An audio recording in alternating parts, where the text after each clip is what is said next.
It is in the sea. Put it in the business entity.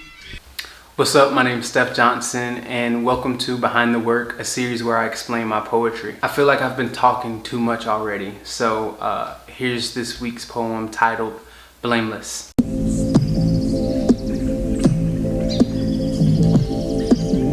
What does it mean to be blameless? To be avoidant of fingers? Am I the brusher, the painter, or am I humbly neither? What does it mean to be blameless? To be avoidant of fingers? Am I the brusher, the painter, or am I humbly neither? What does it mean to be blameless? To be avoidant of fingers? Am I the brusher, the painter, or am I humbly neither? What does it mean to be blameless? To be avoidant of fingers? Am I the brusher, the painter, or am I humbly neither? So this is a very, very, very short poem, and I sort of give myself these tight frames to see like what I can pull out of 4 lines, like how meaningful could it be to me, like how deep could it go, and this is one of those things where I just find the smallest of works and I turn it into something like this. What does it mean to be blameless? To be avoidant of fingers? Am I the brush or to yeah? What does it mean to be blameless? To be avoidant of fingers? Am I the brush or the painter, or am I humbly neither?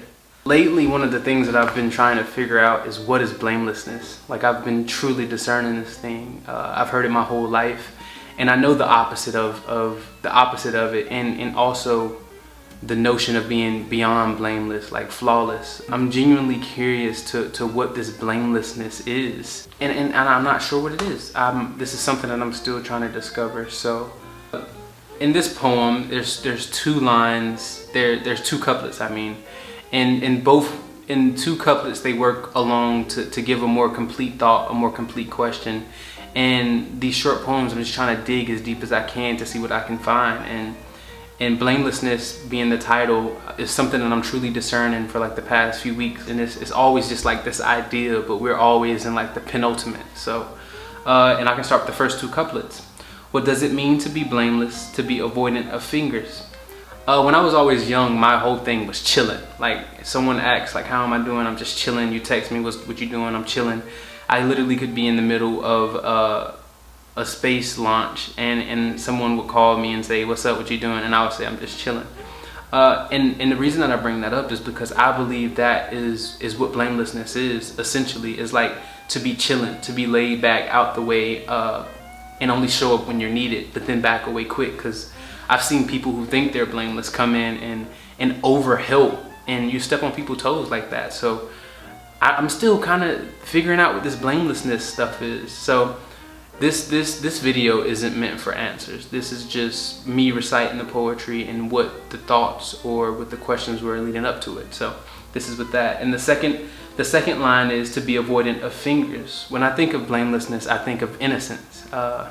And when I think of innocence, I think of like no one pointing at you, like you didn't do anything. But what I mean by avoidant of fingers is all fingers, whether it's a middle finger.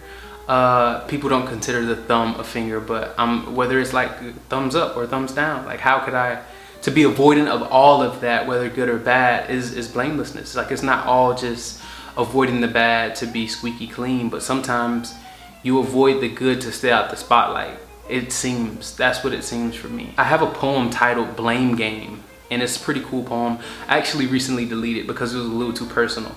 And the stuff that's a little too personal, I don't know. I think I lived with it for a while before I let it go. And if I don't have the inclination to post it, it's gone for good. I still have it in my notebook, of course, so I can easily recite it. But in this poem, it just lists the number of people that you can blame for anything that you've done. Kendrick Lamar has a song where he speaks about blaming everything on Reagan, or J. Cole even has a song where you can blame it on every single thing before you look towards yourself. But then on the quest to become blameless, in a sense, I stopped looking outward, and I'm starting to become overcritical of all of my responses, whether it be good or bad. It's this blamelessness. It's just an attempt to be flawless, and it's extremely hard. And I think it takes a lot of hubris to take along this challenge, because I don't know. To embark on this journey of blamelessness is almost like bearing up a cross and thinking that you won't get crucified, because it's tough. So the last two lines, they kind of run together with the theme of art, of creating, of a painter. Am I the brush or the painter, or am I humbly neither? The more that I've been creating, the more that I've been writing, reciting, I really get a kick out of making those YouTube shorts, like piecing the videos together, the images together, allowing the captions to play out, and allow it to just naturally be. That's something that I'm starting to learn to enjoy more. Like, whether there's one person or 100 people viewing it, I actually enjoy the work going into it. But I start to ask myself, like, what autonomy do I have as a creator? Like, am I the one saying, oh, it should look like this, this, this? Or am I the tool, the vessel used to get this outcome? And that's what I meant by, am I the brush or the painter? And then the last line, or am I humbly neither?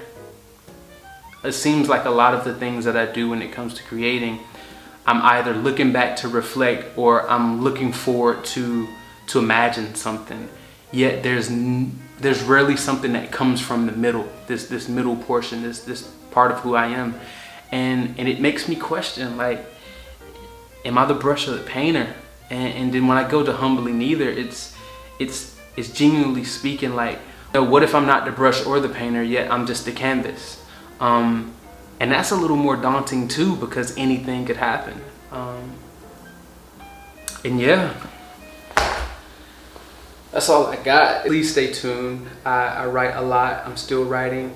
I really try to get better every time I open up my notebook. But it gets harder because I have to dig and dive, and it's like I'm going through a chest of my life trying to uncover things that I didn't think about in years, or revisit a moment that I didn't think was as crazy as it was. Thank you. Stay tuned for more. And I'm out.